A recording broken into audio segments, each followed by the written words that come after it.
Hey, this is Bill Simmons from the Bill Simmons Podcast, here to help you make the most of your summer with Michelob Ultra, a superior light beer worth playing for.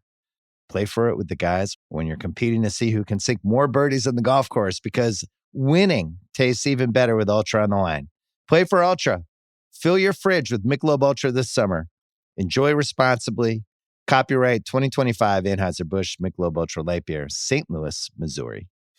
Hey, it's Paris. You know I love sparkly things, right? Like stars. Duh. And thanks to Hilton and AutoCamp, I just slept under them. Picture me serving looks by the fire outside my luxurious Airstream, making s'mores with the kids, while a national park is our backdrop. The great outdoors meets Hilton hospitality. That's hot. Explore all the new ways to stay at Hilton.com. Hilton for the stay. Walmart Business is in the business of helping your business, regardless of whether you're building bridges, building spreadsheets, or building lesson plans. Ooh, that looks fun. Walmart Business can help save you time, money, and hassle, so you can focus on what you're building instead of what your supply closet is missing. In short, we take care of business, so you can do more with yours. We're the Walmart you love, now for your business. Learn more at business.walmart.com. Today's top story, the flavor merger of the century between the Peanut Butter Group and Chocolatey Corp. Joining me is a PBC executive. Thanks for having me, Barry. Now, how did you know the merger and the byproduct of it, Jif peanut butter and chocolate flavored spread, would be a success? You know, it was a gut feeling, a rumbling, if you will. Besides, they're two titans of taste. Very true. Goes great with pretzels. And pancakes. Apples too, I bet. Try Jif PBC today. Are you a forward thinker? Then you need an HR and finance platform that thinks like you do. Workday is the AI platform that helps propel your organization, your workforce, and your industry into the future. Workday, moving business forever forward. This podcast is part of the Robots Radio Rocket Club, a program designed to help all podcasts reach their full potential. For information about joining the Robots Radio Rocket Club, check out robotsradio.net.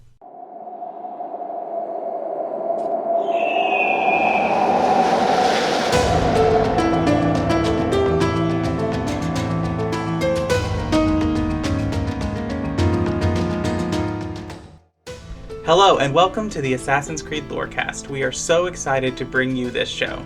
Our podcast is all about unraveling all of your favorite mysteries from the Assassin's Creed games. Each episode, we'll be talking about a different topic in the Assassin's Creed universe. From Pieces of Eden, Solar Flares, and the Isu, to the Hidden Ones, the Order of Ancients, and of course, the Animus, we will seek to uncover it all. So join us, and maybe even take a leap of faith.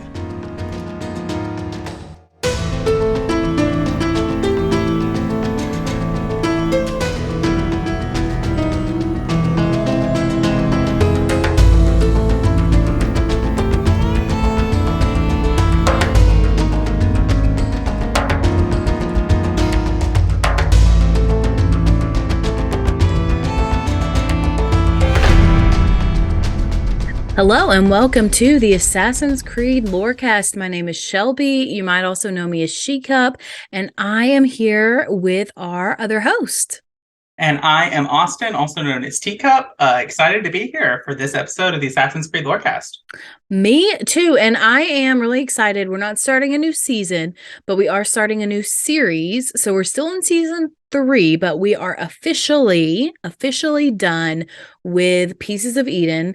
For now, maybe they will add some more and we'll talk about some more later on down the road, but we are starting a new series, and I have heard, Austin, that we are talking about some of the more modern day assassins. Yeah, that is correct. I just wanted to say that there are still more Isu topics to cover, and we definitely will be doing that. We still have not done our Isu Sages episode, and that is in the works. I know people have asked about that, and really diving into what an Isu Sage is, and then other topics like this. But now we're coming in to our episode on the assassin cells, which is a kind of modern concept, mostly modern concept, and we'll talk about that later in the episode. But so basically, assassin cells are what they sound like. They are small groups or units within the Assassin's Brotherhood that are, operate relatively independently of one another, just kind of really secluded and operate that way. Now, you might be asking, how is this different from how the assassins have always operated? It has always been kind of like a small group of people just operating with the Assassin Brotherhood. Well, so this replaces what we typically know as the Assassin Brotherhood, which is the guild system. So that is the system that is kind of like each city has an assassin's HQ and the assassins that operate in that city and surrounding areas. That still happens with some of the cells, but they are vastly smaller than the guilds, and they're not as established in the city. Like, everyone knows that that's a headquarters of some kind of organization. They are much more underground, using disguises, secret locations, other things like that. The other guilds in other cities knew about the Assassin's headquarters, like think about Assassin's Creed Revelation, when Ezio goes to Istanbul, to Constantinople, they all know who he is. They all know about the things that he's done because they communicate. The assassin cells have no communication with each other. They know what each other is doing, but they don't know their identities. They don't know where they are. They don't know what they're doing. They don't know anything like that. So I have two thoughts. First, I think this makes complete sense that they would move away from the guild method because, if you just think about what we've seen in the games, going back even to Assassin's Creed 1 and also Assassin's Creed Revelations, where we get more of this information, but just thinking about Altair's story and how he literally has to fight his way through Masyaf twice, and they're being attacked from the inside and from the outside, yes, but it's very interesting, I think, that they would move to this because it shows that they are an organization that is willing to make changes and that they are an organization that's willing to say, okay, we maybe did this wrong. Now it's time for something new. And, in my experiences with institutions, that's a pretty rare quality. And I think also it is a quality that the Templars absolutely do not have. So I think it makes total sense that they would move to this cell system instead of continuing the guild system, especially when, they've been through a lot of attacks. Right. And that kind of brings us to our next point. By the middle of the 20th century, like right when Abstergo starts making its face into the world, the assassins realize that now that the Templars have the resources of a major world corporation, the assassins are much more effective and safer if they go through this decentralized route with there typically is an assassin cell per city or metropolitan area. Like, there's not just one cell that oversees all the United States. That would be virtually impossible given the geographical area.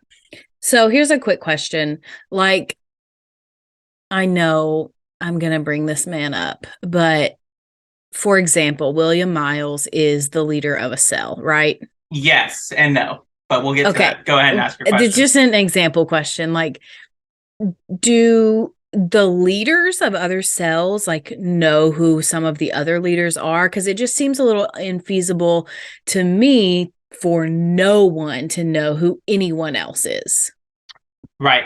Typically, other leaders of cells might have contact with them. So, like, the Canadian cells might know who each other are with the American cells just from geographic and then running into each other.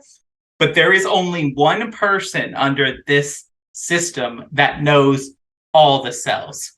And who is that one person? That is the mentor of the Assassin's Brotherhood. Now, if we go back to the guild system, where we go there, each guild or city or brotherhood, like the Italian or the Spanish Brotherhood, had a mentor that leaded it. And then they communicated with other mentors, but there wasn't really like a grand mentor per se that led all of them. This is more that kind of idea. He's the leader of all the assassins. He's the only one that knows where every cell is and what every cell is doing. And so his identity is a vastly guarded and protected secret. So much so by the time of like the 2000s and the 2010s, no one really believes that the mentor actually exists from assassins and Templars. That's interesting because also they're kind of copying the Templars. Like the Templars are the ones who've always had the one leader, the father of understanding, like the leader at the top, not the assassins. The assassins have always been a more equitable, I guess, organization than the Templars. So I think that that's interesting that they're kind of like doing things totally opposite that the Templars would, and at the same time copying some of the things that have worked for them. Right. So the reason that we do know that this mentor figure does exist is that because in the early 2000s, specifically 2000 exactly, Daniel Cross instigates the Great Purge by killing the mentor of the Assassin Brotherhood, thus revealing to Abstergo the location of every assassin cell and ushering in a mass extermination of the Assassin Brotherhood. I know we've talked about it before, but it's really striking me how similar this is to Order 66 in Star Wars. Yes, it's very similar. And so we actually have the comic where this takes place. It's sitting on your bedside table right now. Waiting to be read. Yeah, but I've read it and it plays very similar to Order 66 when it kind of comes out in the comic. For those of you who know, it is Assassin's Creed. The Fall. The Fall, I believe, yes. And so after this, they actually assign 2 people to be the mentor, just because not only were all the cells wiped out, but they were now leaderless. So they say, okay, let's keep this system, but let's have 2 people that do this. And so the mentor roles are taken over by William Miles and Gavin Banks. And I do have in my notes here, Q Shelby Sy. I don't like it. I know you hate William Miles. I do. I'm president of his fan club. Or his hate club. Or his hate club. Shit. I am president of his hate club. Yes, that is correct and factual.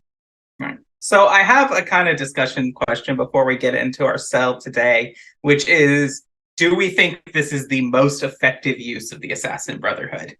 You know, I'm not sure if I could answer what is the most effective use of the Assassin's Brotherhood, just because I don't think I'm equipped to answer that. But I do think that the cell model is much more effective than the guild model, because when you do have this guild model, you're basically a sitting duck. Like, you are broadcasting to the world not only your location, but how many people you can house and your power, and you're basically just asking for people to attack you. And not only like do you have to protect yourselves, you also have to protect your fortress. And I feel like with the cells, you can kind of like, you can be more flexible. You have more flexibility. You don't have to worry as much about protecting your headquarters or your home base, because it's different. It changes.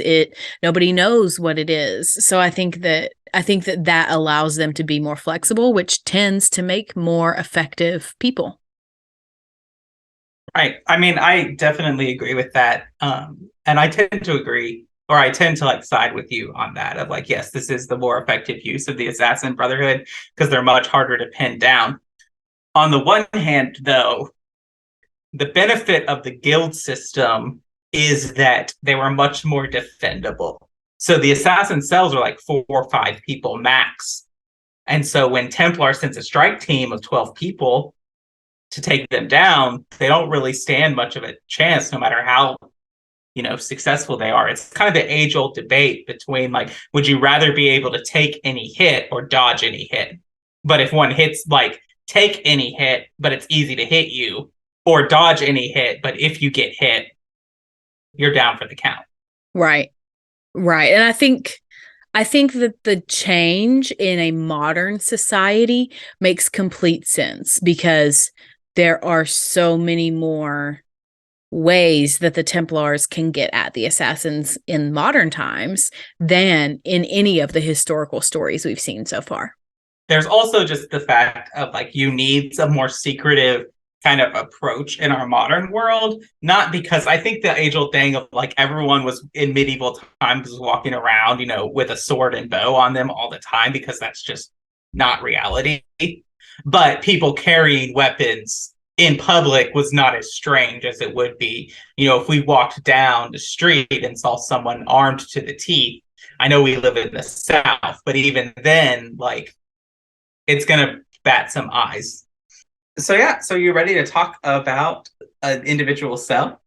Let's do it. All right, so I know I said that this was a modern thing, or a somewhat modern thing. And the reason I said somewhat is because the first cell we're talking about takes place in the 15th and 16th century.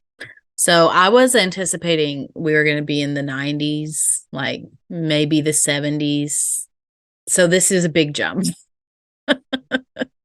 Yeah, so this is we're starting in 1475. So this is Francesco Vecellio. So, quick question before we really get into this one. Uh-huh. This is the time of Ezio, right? Yes. Okay. And we'll talk about him, don't worry. Anyway, so Francesco Vecellio's cell. This is who we're talking about. This is the first assassin cell. And really kind of, maybe not officially in lore, but we can kind of look at this and be like, this is the model that they developed this around. So first, let's meet the team. So the first one is obviously Francesco Vecellio. He's the leader. He's born into the Brotherhood in 1475. So he's a little younger than Ezio, but not by much, maybe 10, 20 years. And so he's born into the Italian Brotherhood, and he's trained by Pedroto Calderon, who we see occasionally in Assassin's Creed Brotherhood, mainly because he betrays the Brotherhood because he falls in love with Lucrezia Borgia. Ew. That's what I wrote in the show notes. We're our faces that we're making right now are very similar to that Jimmy Fallon sketch. Ew. Yes, exactly. Ew. For those of you who have not played Assassin's Creed Brotherhood, or the Ezio trilogy is still on your list, definitely play it because it's awesome. And second, Lucrezia Borgia is kind of like Cersei Lannister before like Cersei Lannister. Like Lucrezia and Cesare, she's Cesare's sister. Like they were like the prototype to base Cersei and Jaime off of, really.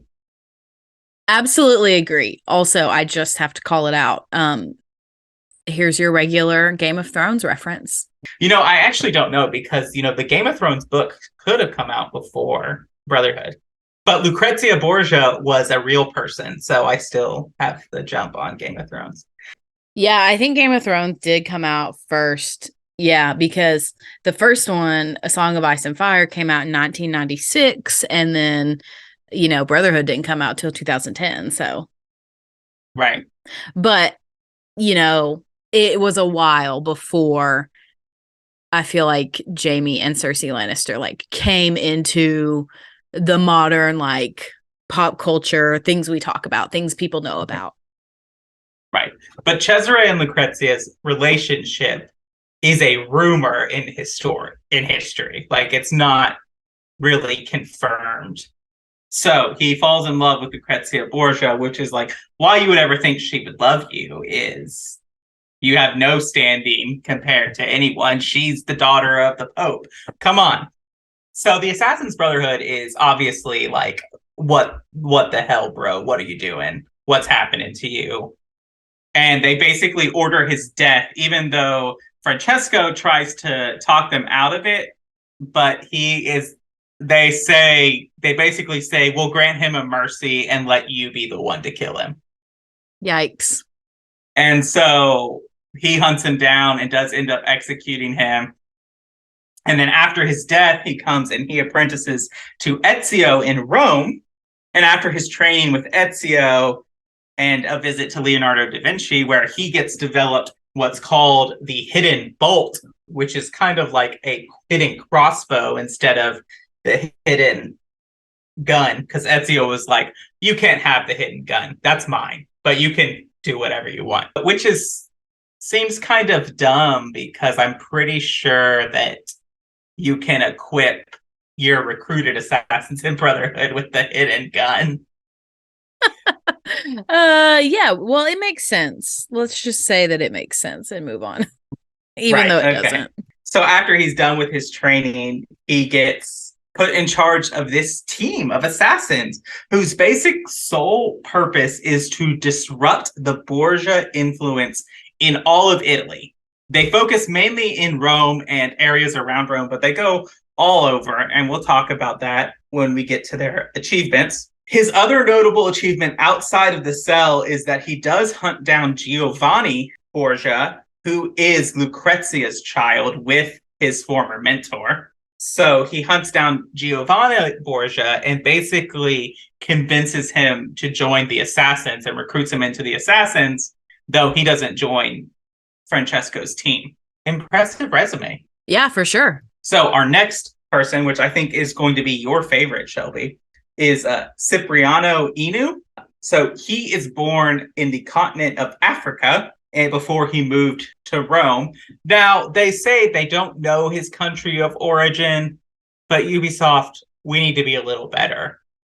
I know you say it's the continent, but Africa is the continent. It is not a monolithic culture. We could do to know which country he comes from. Yeah, just pick one. Right. Any of them. Just pick one. Right. And you could just pick any of the North African countries, and it would be realistic or logical that he would immigrate to Rome. Like, that happened all the time. Right. And like not even one of the North African, like, just like the middle of Africa too, Right. Or he could be from Egypt. Egypt is in Africa. He could be from Ethiopia, which was constant having trade in between all this area. Right. It could be anywhere. Just be better, Ubisoft. So when he immigrates, he is befriended by an old man who takes him in and teaches him 7 languages.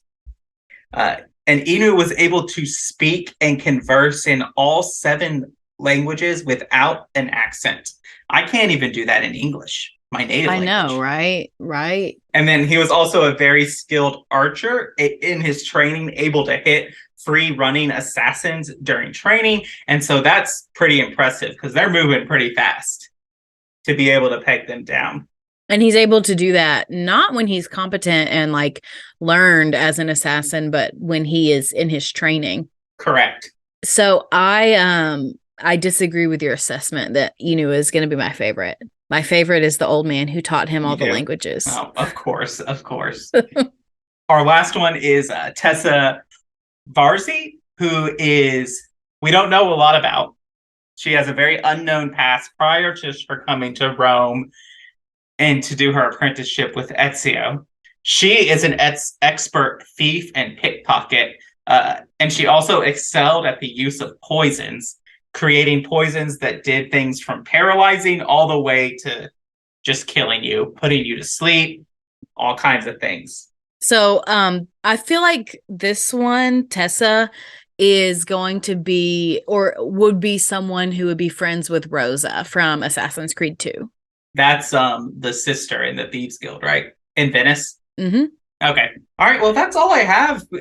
If you have anything else to say about that, otherwise we can go to our break. Cool. Yeah, let's go to our mid-break. As a sports fan, I have to confess. Sometimes the game gets kind of boring. That's when I unfold my Samsung Galaxy Z Fold 7 and use multi-window viewing on its large screen. Boring game? I'm checking out my fantasy baseball league at the same time.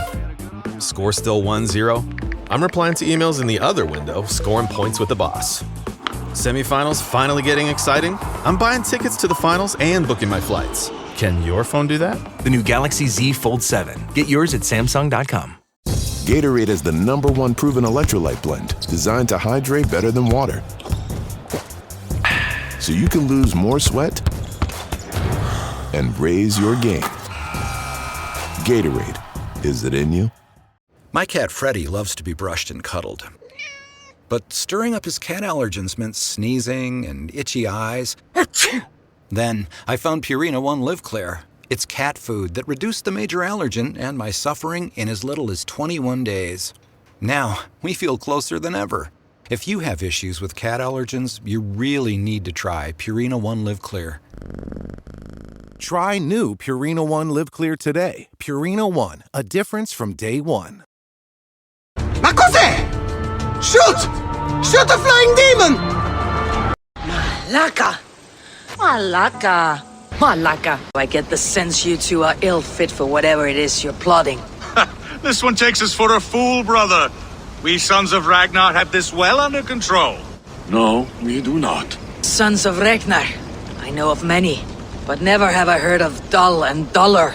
All right, so welcome to the middle of the show. This is where we talk about all the things that have to do with the Assassin's Creed lore cast and not necessarily the lore of Assassin's Creed. So the first thing that I have to tell you about every week is that this is our time to thank our patrons. We're so thankful for all of our patrons. We love you so much, and we're so thankful for your support. And you too, if you're listening and you're not a patron, you can become one of our patrons. You can support us for as little as $5 a month and higher. And at certain tiers, at the $20 tier and higher, you can even join us on the show once a month. All patrons can get to vote on the topics that we talk about. But yeah, if you're at the $20 tier and higher, you get to actually come on the show with us once a month, every month. And we're starting those this week. So the next episode, or we're starting those this month. So the next episode that we release will be a patron chat. So I'm super pumped about it.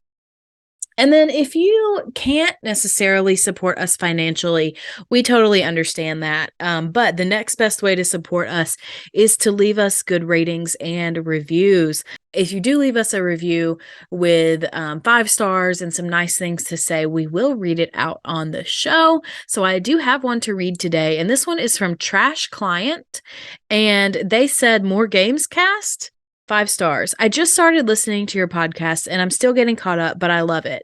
It's everything I need until Mirage comes out. Would love to hear you guys deep dive into Horizon Zero Dawn and Forbidden West.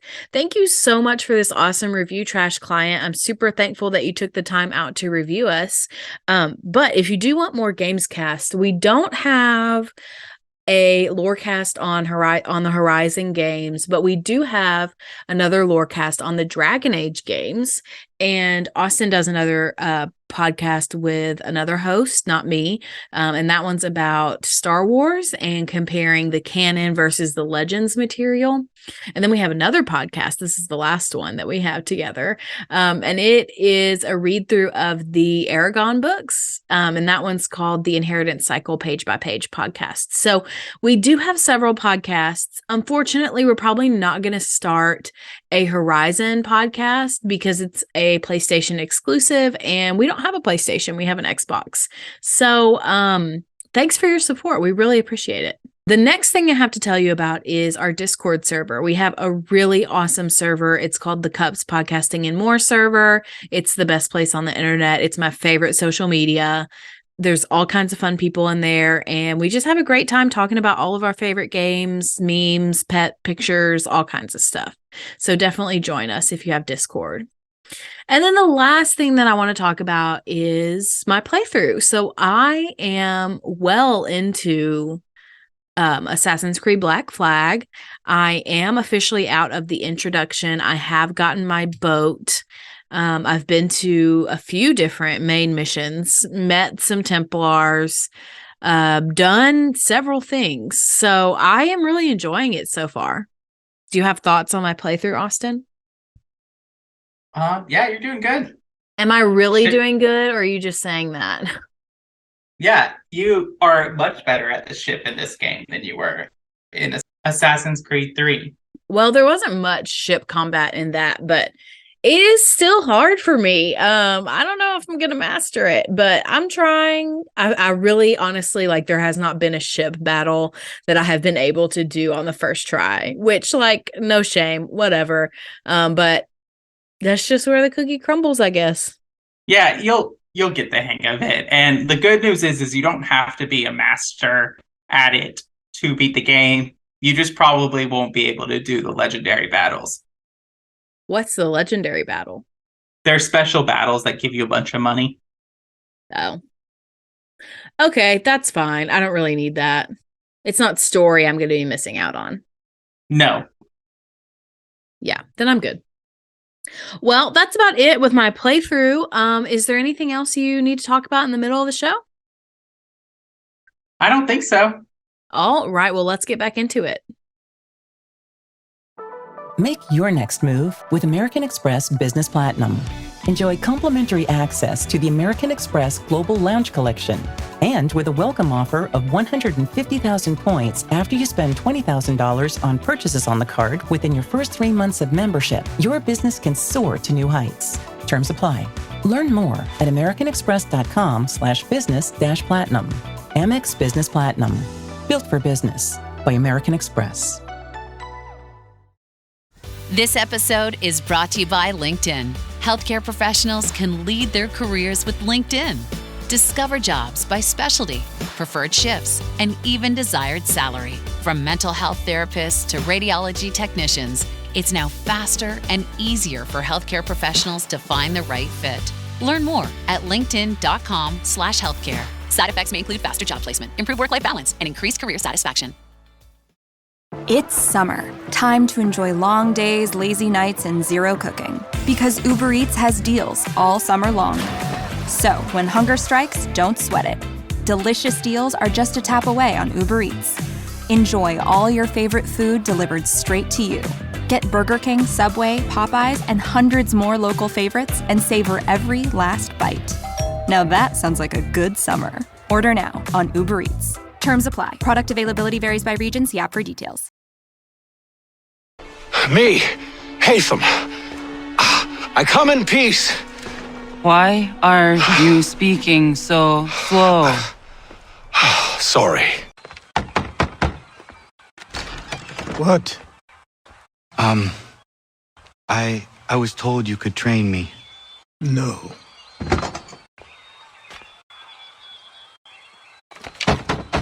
Go away. I'm not leaving! Bianca! Bianca! Is everything all right? What do you think? Look at this place. And poor Bianca. If something's happened to her. Aha! Oh, my darling. Thank God you're all right. Ezio, meet Bianca. Bianca, Ezio. Charmed. Okay, so let's get into what they actually do, this cell. So they, obviously, as I said before, their main goal is to disrupt Borgia influence across all of Italy. So some of the big things that they do is they defend the city of Camerino. They rescue several prisoners that Cesare was just going to execute for his entertainment. I hate Cesare. They also protected Novara and Copernicus from Templar killers, and those are astrologers. They also orchestrated the deaths of several Templars, including Rocco Tiepolo, Kine, Taha, and Belice de Silvia. That's a lot of things they do. They start really pushing in against the Borgia machine. However, this can't last. Do you have any questions, Shelby? Not yet. Okay. So they start doing pretty well and things are going okay, but naturally things in Assassin's Creed never stay okay. So Cesare would invite a French Templar named Charles de la Motte to terrorize the citizens to draw out the assassins. So basically, he invited this French Templar to bring his army to basically harass Italian citizens that are technically under his protection to draw out the assassins in an attempt to pin them down and kill them. And so naturally, Francesco's team seeks to protect the citizens. However, this is the trap. Cesare would then send his own army to team up with the French military, and this assassin's team was quickly overwhelmed and basically had to barricade themselves in an inn. And then just as they were attempting to get the word to Ezio the Templars break into the inn and set it ablaze. The team basically tries to get the innkeeper and tries to make it to the second floor. They're there with the three of them and with several other assassins. But as they're trying to make it to the second floor, the floorboards underneath them shatter, and several assassins, including Tessa, would fall into the flames and die. I'm really sad. Well, hold in there, because it's not going to get much better. So they would attempt to get through the roof. However, the innkeeper couldn't really make it. He told Francesco to go on without him and to leave him. Francesco's obviously like, nah, I'm not going to do that. Like, come with us, you can. But he does it anyway, and he basically forces them to leave him behind, and the innkeeper is consumed by the flames as well. So when they get to the roof, there's no cover, and the Cesare's men are there with guns, and they start shooting down the assassins. Enu is shot into the neck, and Francesco tries to save him, but the assassin bleeds out in his arm. And then somewhere there's a distraction to the guards, and an explosion happens somewhere. And Francesco loses consciousness and wakes up and was saved by an unknown rescuer who we do not have any idea who they are. But he survived. So if you had to guess, who would you say the rescuer is? I think that it could be 3 people, really, realistically. I think it could be Ezio. I think it could have been Machiavelli. I think it could have been, I guess it's 4 people. It could have been La Volpe and his thieves, or it could have been Claudia's courtesans. Yeah, because it basically has to be an assassin, right? I think so. I think either Machiavelli or one of the courtesans makes the most sense to me, but I don't know. What do you think? Yeah, I don't really think it makes sense for it to be Ezio because, like, how would he have gotten that information? If the person that was, like, trying to get him information, like, they didn't make it out alive in time. So how would he be able to get there, number one? So I think it makes the most sense for it to be either associates of La Volpe or associates of Claudia's courtesans, because they're kind of all over and they have like smaller groups. And so it makes sense that they would just coincidentally be in this town already. Right. So that's really the end of the team. We have a little bit follow up with Francesco. So he never does reform a team again, though he does train his own apprentices. And so his last assignment is that he would eventually take an assignment assassinating Niccolo P.T. Galliano. And he would basically go up and infiltrate him and attempt to assassinate him. And this would lead to the discovery that Niccolo had a Shroud of Eden. So when Francesco attempts to assassinate him, Niccolo basically like crawls away and tries to basically get this shroud to heal him, but it rejects him and then he dies. And then Francesco leaves with the shroud, and that's the last we really see of him. Okay, so this is interesting. So it is this Shroud of Eden that Niccolo, whatever the heck his last name is this the Shroud of Eden that has the that has Consus in it, or is this a different Shroud of Eden? I think it is that particular Shroud of Eden because it rejects him. So I feel like there has to be some kind of like consciousness going there. But we do know that people who do not contain high enough percentages of Isu DNA, when they try to use pieces of Eden, they do turn on them. But there's no real telling. I think it probably is the same shroud. I'm going to be contrary and say that it's a second one. Okay. Well, we might find out, we might not, because all of this information comes from the Assassin's Creed Facebook game, Project Legacy. Did you just say a Facebook game? Yep. I am confused. I never played it, so I have no idea about it. Well, to be fair, you barely have a Facebook account, so. That's true. Those are all facts. So that's really all I got. You got any last thoughts before we wrap up? I think I'm really going to enjoy this series. I think I do think that the cells are a really interesting way that the assassins have evolved. So I enjoyed this. I'm sad that this one had a sad end, but I am also afraid that the rest of them are also going to have a sad end.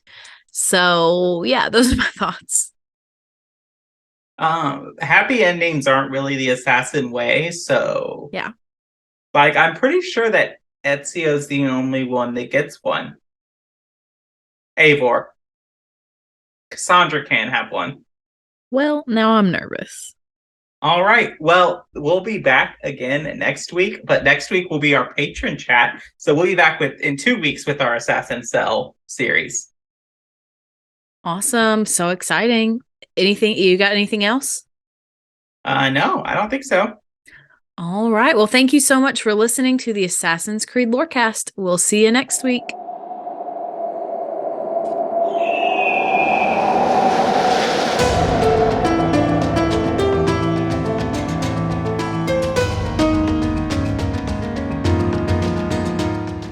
Thanks for listening to the Assassin's Creed Lorecast. You can find us on Twitter at AC Lorecast.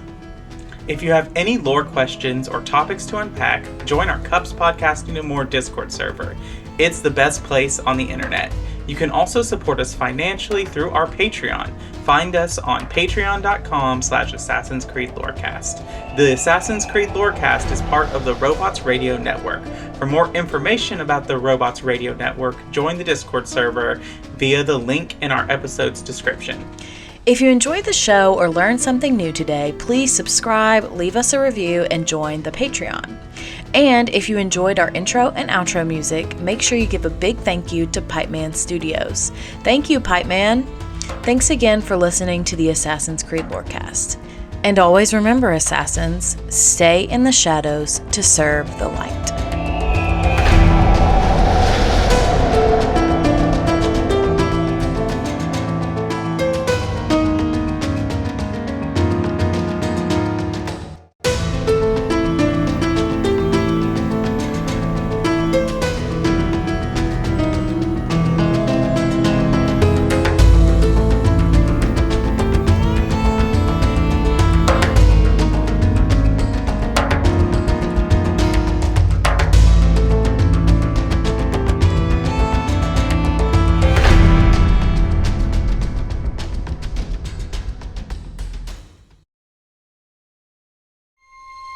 This episode is brought to you by FX's Alien Earth, the official podcast. Each week, host Adam Rogers is joined by guests, including the show's creator, cast, and crew, in this exclusive companion podcast. They will explore story elements, deep dive into character motivations, and offer an episode-by-episode behind-the-scenes breakdown of each terrifying chapter in this new series. Search FX's Alien Earth wherever you listen to podcasts. Want to live better? We've got a lot of work to do. Join Chris Hemsworth in National Geographic's new Disney Plus original series, Limitless. Live Better Now. I'm diving headfirst into cutting-edge science to uncover 3 powerful secrets to living better right now. The growth that occurs through any challenging experience is really what we seek. Chris Hemsworth stars in Limitless. Live Better Now. Now streaming on Disney Plus and Hulu. It's showtime.